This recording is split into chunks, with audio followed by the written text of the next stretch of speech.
Willkommen zu Frequent Traveler TV, heute wieder mit einer frisch gepressten Sendung zum Thema Fliegen, Meilen, Punkte, Status. Warum? Weil wir haben News von Emirates. Sie haben mit der 350-1000er quasi keinen Spaß, deshalb wollen sie die nicht haben. Airbus denkt an 350-2000er, das ist eine lustige Geschichte. Dann haben wir Finnair, die verkaufen Meilen, Punkte, aber auch Status. Beim diesmaligen Meilen-Sale. Und wir haben natürlich noch ein Thema Lufthansa. Lufthansa führt auch dynamische Meilenpreise ein bei Air Dolomiti und Discover. Ihr denkt dran, wie immer, den Kanal zu abonnieren, die Glocke anzumachen, einen Like dazulassen und wie immer am Ende des Tages kommt aufs Cool und diskutiert die Themen. Das erste Thema ist natürlich bei der Dubai Air Show, ist Emirates und die 350. Die haben 777 bis zum Erbrechen gekauft, keine Ahnung. Anscheinend haben sie auch Rabatte bekommen, denke ich mal, für 200 paar kaputte Flieger, 270er, was das war. Und beim 350er waren sie etwas mini unterwegs, 8 350-900. Denn die A350-1000er Großbestellung, die ja so kolportiert wurde, die fiel aus wegen ist nicht.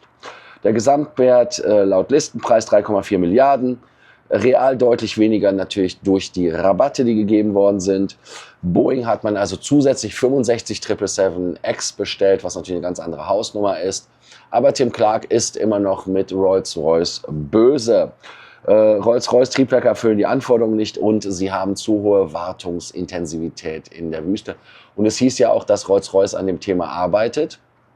Und man da halt Besserung gelobt. Deshalb war es ja mit den Tausenden so, dass man gehofft hat, dass man da landen konnte. Aber nein, dem ist nicht so. Die Geschichte ist ja relativ krass. Bereits 2023 hat man ja nur 15 350-900 gekauft. Ebenfalls keine 350-1000er. Andere wie Etihad kommen halt relativ gut klar mit dem 350-1000er. Und erhöhten ihre Bestellungen.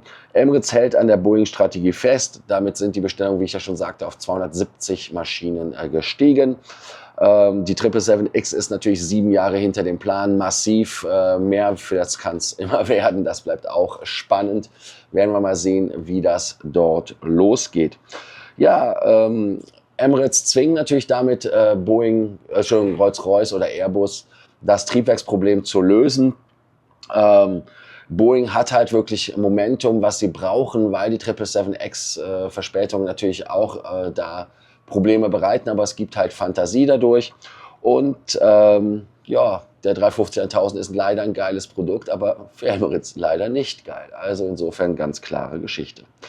Ja, warum ist denn gerade das Wüstenklima so problematisch für die Rolls-Royce Triebwerke? Abu Dhabi kommt klar, Dubai nicht. Und andere Airlines im Nahen Osten betrifft das nicht? Oder ist das ein anderes Beef? Weil wir erinnern uns ja, als man den 380 geholt hat, dann war es ja so, dass man auch Probleme mit den Triebwerken hatte. Und war der Hersteller, war das Rolls-Royce? Also die sind hinter den Versprechen am Anfang zurückgeblieben. Beim nächsten Thema geht es hier natürlich auch wieder um Airbus A350-2000. Da sagt ihr, was? 1000, 2000, was soll das sein? Ja, man prüft eine verlängerte Version, weil Boeing auch eine verlängerte Version prüft. Und zwar für eine 777-10 oder eine Super 777X, wie man sie nennt. Die Länge der 777-9 heute ist 76,72 Meter. Das ist der längste Zweistrahler weltweit. Boeing untersucht den Stretch auf rund 80 Meter. Emirates hat Optionen für die Umbuchung auf die 777-10 gebaut. Also das heißt, man hat gesagt, man darf, wenn der neue 500-Sitzer kommt, dann will man den als Nachfolger für den A380 haben und wird ja auch irgendwann mal Zeit. Ne? Laut Airbus Verkehrsflugzeugchef Christian Scherer, mehrere Kunden haben uns gebeten, einen Stretch zu prüfen. Heißt also 79 Meter Rumpflänge. 414 Sitzplätze, das sind 45 mehr als in dem 350-1000er. Gründe ist natürlich, weil die 380er Produktion eingestellt worden ist, Markt für größere Jets offen ist, 80 Meter Box der ICAO erlaubt halt weitere Verlängerung, 80 Meter ist halt das, was maximal möglich ist. Konkurrenzdruck auch dadurch, dass Boeing natürlich da was baut, das muss man halt, Prestige ist halt so. Und Emirates drängt natürlich auf neue Kapazitäten, das muss man ehrlicherweise auch sagen. Man kann natürlich sagen, warum machen die ja nicht ein A380-2 oder irgendwas oder da so ein irgendwas da draus. Ja, die Produktionsanlagen sind abgebaut. Und das ist so ein Riesenaufwand gewesen, die Bude zu bauen. Ich weiß nicht, ob die sich das nochmal antun. Und ja, man könnte natürlich sagen, klar, man könnte mit dem 380 900 noch 6 Meter machen. Aber ja, schwierig. Also ich glaube es nicht. Ja, damit wäre halt die Lücke geschlossen, die man hätte zwischen dem 380er und dann nach unten hin zu dem 350 1000er. Airbus möchte den Super Twin oder dann einen 380 900 bauen. Ich weiß nicht, man muss sich entscheiden, aber die Zeichen stehen halt auf Twin, also da gibt es gar nichts.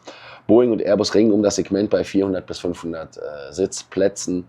Das halt Emirates wirklich super bespielt. Das können die mit ihrem Hub-Modell. Dubai ist da halt tipptopp aufgestellt. Kommt zuerst die Boeing 777-10 oder die 350-2000er, da könnt ihr ja einmal schön lecker überlegen. Bei dem nächsten Thema Meilen, oh meine Stimme, keine Ahnung, habt ihr nicht gefeiert? Sorry, ich hoffe ihr haltet durch, so wie ich mit meiner Stimme versuche durchzuhalten. Miles More nun, dynamische Preise auch bei Discover Airlines und Air Dolomiti. Habe ich gesagt, was habe ich denn am Anfang gesagt? Ich habe was Falsches gesagt. Also es ist Discover Airlines, Air Dolomiti, egal was ich vorher gesagt habe, war falsch. Da ist es so, dass bisher nur bei Lufthansa, Swiss, Austrian, Lufthansa City die Meilenschnäppchen entfallen, wurden aber ersetzt durch die sehr günstigen Prämienflüge. Und besonders für Frühbucher auf Urlaubsstrecken gibt es natürlich da den einen oder anderen Schnapper mit zu machen. Wer vorerst mit Fixwerten bleibt, das ist Brussels, Eurowings, ITA und LOT. Aber wen habe ich denn am Anfang genannt? Schreibt es uns rein, wenn ihr es noch wisst. Ich weiß es leider nicht mehr. Fixwerte bleiben, aber klar, der Wandel ist halt eine ganz klare Geschichte. Nichts ist stetiger als der Wandel und das kommt. Und die Preislogik ist halt so, dass man da auch wie den Tarifen das Gleiche macht, dass man Basics Flex, Business Saver, Business Flex hat, Flexibilität, Nachfrage, aber auch dann Buchungszeitpunkt. Und ich war ja auch ein großer Skeptiker, weil ich gedacht habe, da ist wieder Lufthansa Enhancement, ist Entwertung drin. War nicht so. Viele Awards wurden sogar günstiger, gerade auch in der Europäisch hat man da viele, viele Schnapper, die man kriegen kann. Und bis 3. März 2026 gelten die alten Umbuchungsregeln. Deshalb solltet ihr so schnell wie möglich buchen, damit ihr davon profitiert. Ich denke mal, dass man das guckt. Ja, für uns ist es halt wirklich so, durch diese Dynamik hat es natürlich auch viele Chancen, aber auch natürlich mehr Ausreißer, die es geben kann, die in dem Premium-Preissegment unterwegs sind. Meilenschnäppchen sind halt leider nicht mehr so dieser symbolische Charakter, wo wir gesagt haben, das ist was, woran wir uns fest orientieren können, wo wir halt wirklich was sagen können. Aber für Lufthansa wird es damit halt kontrollierbarer, aber auch dann steuerbar, dass man damit dann viele Dinge einfach flexibler handhaben kann. Ist natürlich für Lufthansa interessant, wenn es Strecken gibt, die nachgefragt werden, dann verkauft man halt mit Meilen teurer. Ist halt so. Welche Strecken könnten bei Discover oder Air Dolomiti die neuen Sweet Spots werden? Was ist da eure Meinung? Finnair hat einen Deal, und zwar der Finnair Deal ist Avios-Kauf mit 50% Bonus plus 10% Tierpoints. Ja, ich weiß, es gab 25% Tierpoints, gibt es diesmal aber nicht. Zeitraum fürs Angebot 19. bis 30. November. Der Deal ist 50% Bonus auf gekaufte Avios, ab 10.000 Avios. 10% der gekauften Avios als Tierpoints, also ab 1000, weil 10% von 10.000 sind 1000, ganz einfach gerechnet. Jährlich Kauflimit ist für die Aktion auf 200.000 Avios zurückgesetzt. Effektiver Preis ist, wenn man maximal alles macht, dann ist man wohl bei 1,4 Eurocent.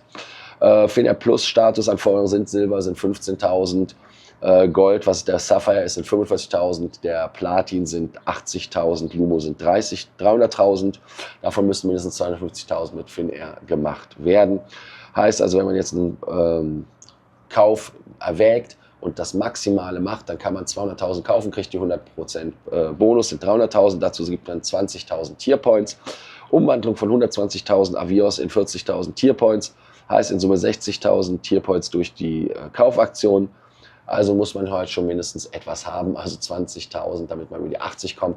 Ich komme dieses Jahr so knapp über 100 irgendwas 1000, habe also damit nochmal die Voucher nochmal getriggert und ich bin nächstes Jahr durch die Meilenaktion, weil es die doppelten Punkte gibt, auch die Tickets, die man ja in dieser Woche kaufen kann, war das September, Oktober, August gewesen, ich weiß es jetzt ehrlicherweise nicht mehr, gibt. Und damit kann man dann sogar den Lumo machen, was ich machen werde.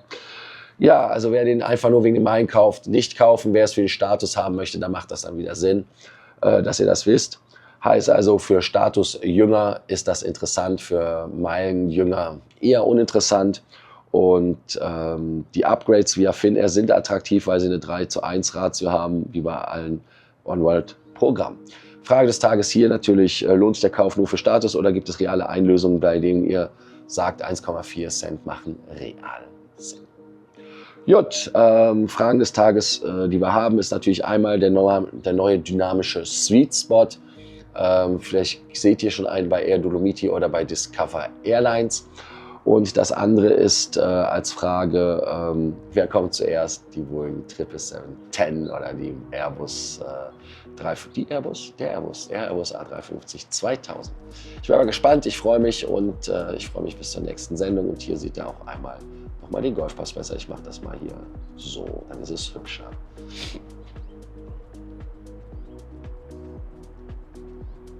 Jetzt aber der Abspann. Bis dann, ciao.